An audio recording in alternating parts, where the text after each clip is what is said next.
The Rwandan government will also pull out in that they don't want to be seen to be, a country that is not operating within the rules-based system. What a week of drama it has been, or at least it seemed like it was going to be and then sort of weirdly wasn't.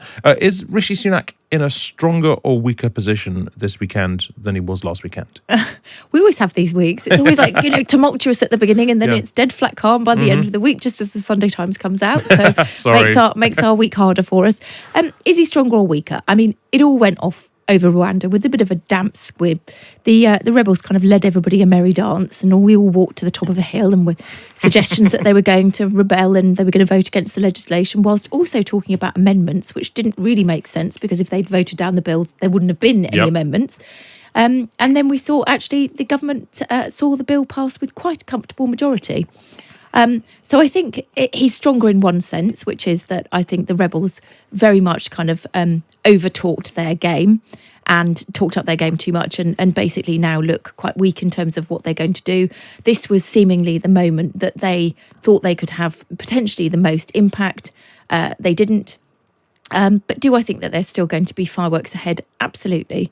I think that there's lots of talk and chatter this weekend about the rebels appointing kind of the best legal brains in the country to come up with a really watertight amendment that is going to push their agenda much further in terms of what they want to see in terms of the Stop the Boats legislation. The problem being that I'm told that the Prime Minister really pushed this as far as he possibly could and doesn't really have any further wiggle room on this, because if he does... You mean legally speaking? Yeah, legally speaking. Because if he does, and if he gets any further or closer to breaching any kind of international law, then it won't just cause problems with his own party, with the One Nation group, but the Rwandan government will also pull out in that they don't want to be seen to be, a country that is not operating within the rules-based system.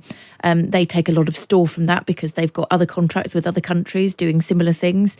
And, they've made it very clear to the government that they don't want to be sort of pushed into this argument. So I think, yes, definitely stronger, but not necessarily out of the woods yet. But look, I'm sorry for asking you this question like it's your fault, but if you are a Conservative MP on the right of the party who is passionately in favour of the Rwanda deal, you would think that the fact that Rwanda wouldn't like it if you made it stronger would be a major consideration, and yet it doesn't seem to be. What's going on that they're so keen on enforcing the legality, the possibility of a Rwanda deal, that seems to be more important than whether or not they can actually do one? Is that just a sort of... It's all about optics. It's all about optics. We're in the kind of general election cycle at the moment. And, people are genuinely, and when I talk to MPs, they are genuinely concerned about not being able to deliver on Rwanda. Their view, and I spoke to one senior Conservative MP this week who said the minute that Rishi Sunak opened his mouth and said, we are going to stop the boats, and they seem to be at pains somehow to point out that these are words that were never uttered by Suella Braverman, who absolutely never said that, which kind of leaves me a little bit baffled. But the moment that he did that, he put the party on a kind of non-stop path towards delivering the Rwanda scheme, or it would let down the electorate and leave the electorate with the view that the Conservatives cannot deliver policy. And they seem to be absolutely hell-bent on this idea that this has to happen now. Otherwise, effectively, the government is not worthy of the title of being a government. Blimey. Okay, a more sort of granular question, I suppose. Has all this changed Rishi Sunak's relationship with the right and left of his party? Because there seems to be an idea that beforehand he was he was always sort of thinking and looking for support on the right of his party. Is there a sense that he might have given up on that and now he's just he's the One Nation guy? I don't think it does. I mean, actually, the thing that people say to me more and more about Rishi Sunak is he is more right-wing than anybody actually gives him credit for, and that actually this naturally is the constituent that he is drawn towards. However, in terms of this particular incident, very much the message that we were given was that the Prime Minister felt that he'd done enough to deliver on the promises that he had made the British public.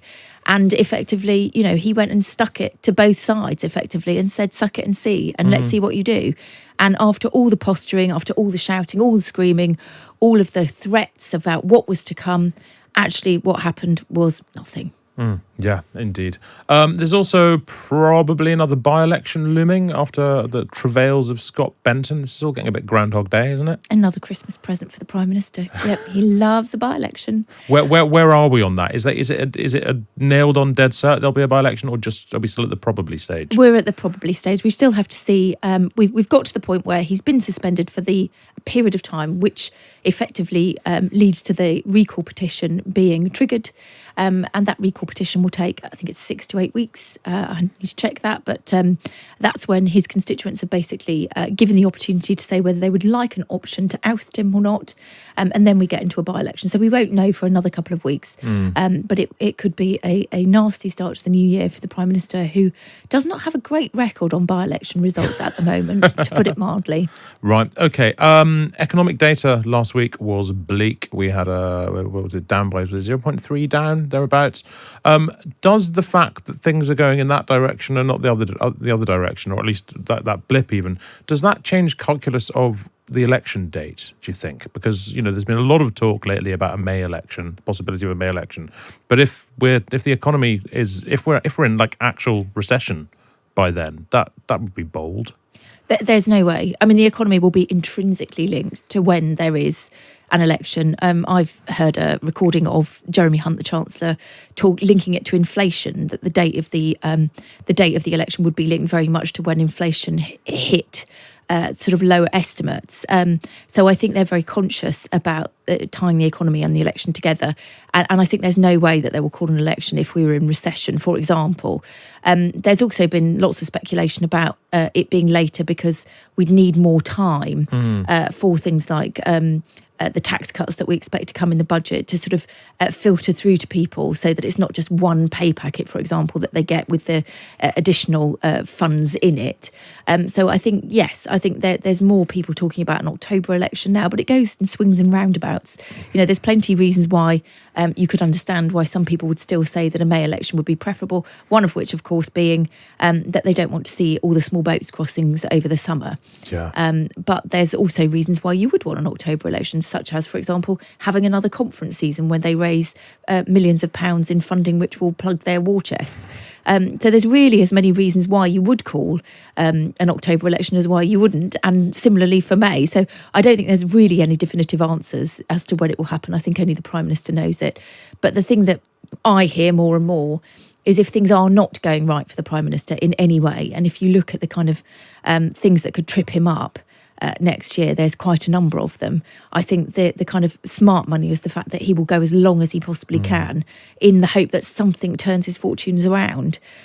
So people are still even talking about the potential for a January 2025 election. God spare us. The front page of the Times today, rise of the month-long wait just to see your GP. Millions of people are waiting more than a month for a GP appointment. The NHS is, everyone knows the NHS is really, really struggling, and yet it's not a big political battleground at the moment, really, I guess because there are so many other ones. Do you think that will change? Do you think Labour is going to make the NHS really the front and foremost of their attack on the government as we come up to an election? Interesting. I think it's going to be the Lib Dems that are actually going to really play on the NHS, and actually the stuff around GPs has been very much at the kind of heart of what they've done during the the by-election campaign. So it seems to be the Liberal Democrats that are very much playing on this particular agenda. I mean, what I find strange, and I think actually what a lot of MPs find strange, is the amount of column inches that has been dedicated to Rwanda rather than the economy and rather than the NHS. The Sunday Times did some polling not very long ago, a big MRP poll, where we looked at the issues that people are really concerned about and broke them down. And 2/3 of voters in 2/3 of constituencies across the country would still put the cost of living crisis as their number one concern, followed very closely by the NHS. And Rwanda was some way down the kind of pecking order, which is why it is slightly strange that although we're in this kind of proxy election sort of campaign at the moment, that we don't seem to be talking about the issues that really bother people. Well, why do you think it is that Labour specifically doesn't attack harder on the NHS? Is it simply because they would be stuck with the kind of, well, where's your money going to come from too question? Absolutely. I think that is problematic for them. There was a really fascinating interview with Wes Streeting in the Sunday Times last weekend, talking about all the kind of innovative things that Labour would do in government to kind of regalvanise the NHS. And the obvious retort to that from many people that I saw responding to it on social media was, everybody knows the biggest problem for the NHS is underfunding. So to pretend otherwise is ridiculous. And I think that that's a criticism that the party is going to face. And that's through no fault of its own, in that, you know, it can't create a kind of magic money tree in the economic climate that we find ourselves. But it is a difficult card to play, the reform card, when we have an NHS with, you know, staggeringly long waiting lists and people unable to see their GP. Let's turn briefly to the BBC. MPs on the Culture, Media and Sports Select Committee have expressed serious reservations about the new BBC chairman, Samir Shah, who, while appointable as chair, may not, and I'm quoting here, have the strength of character to challenge senior members of the corporation. What's all going on there, and what are the politics around all that? Well, there always has to be a confirmation appointments committee, which basically confirms what the government's choice is. It's quite rare, actually, to have people criticise a government appointment. It has happened in the past, but it's not something that we see all the time. My understanding is of it, though, it's still a bit of a rubber stamp and doesn't really mean anything. So the appointment is likely to still go ahead. I think unless there were kind of real concerns about impropriety in terms of the appointments process, or in terms of the individual himself being so unsuitable because of, you know, particular things they can point to. I think talking about someone's strength of character is not really going to cut the mustard. It's a bit vague, isn't it? Yeah, it just seems like they're kind of a bit fed up, I think, with the kind of appointments process. I mean, it's interesting that, you know, this doesn't seem to be a kind of crony appointment.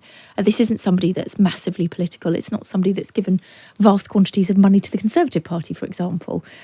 So I'm a little surprised that they've come out fighting on this one, given the huge number of appointments we've seen in the past that perhaps do raise those questions. But so would you say this is actually, rather than being a fight between the committee and the BBC, this is a fight between the committee and the government? Yes. Over the manner in which the appointments are happening? Yeah, I think so, because I don't think it changes anything. I mean, it's not so outrageously, you know, critical that it's going to stop anything. I think it's just a kind of, you know, it's signalling a discontent, I suspect. Shot across the bows. Exactly. Thank you very much indeed, Caroline Wheeler. And you can read more from Caroline in the Sunday Times tomorrow, and make sure you do.